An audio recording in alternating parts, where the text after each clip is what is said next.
Ako'y sinilang sa mundong kailangang magpakatigas. Di man likas, ngunit unti-unti ay kusang lumabas. Binago ng paligid ang takbo ng utak bilang bata. Binusog ng aral ng lansangan ng paniniwala. Natutuhang ang gulang ay hindi base sa edad, at ang kabutihan ng iba ay banta sa realidad. Di ka makakatakas sa panganib, dapat kang lumaban. Ng takot pinapatay kasabay ng kinatatakutan. Ng respeto ay tinatanim, hindi mo mananakaw. Kasaysayan at ang kwento lamang ang hindi papanaw. Ang buhay ay laban na dapat mong paglaban ng buhay. Simula sa pagsilang ay may nakahanda ng hukay na lumalalim sa iyong paglaki ng di namamalayan. Lumalapad kasabay ng pagbuo mo ng pangalang komportableng pahingahan at natatanging ligtas. Kapayapa ay pagtanggap na ang lahat magwawakas. Marami mapanghusga sa mundo, madalas malupit ang mundo. Iniisip mo lahat ng tao tingin sa'yo masama.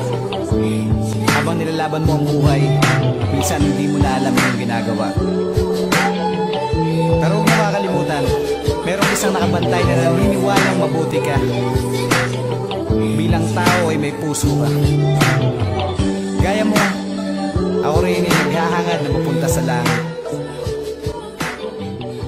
Alam kong hindi habang buhay na ganito, may wakas ang lahat at tayo mapupunta sa paraiso.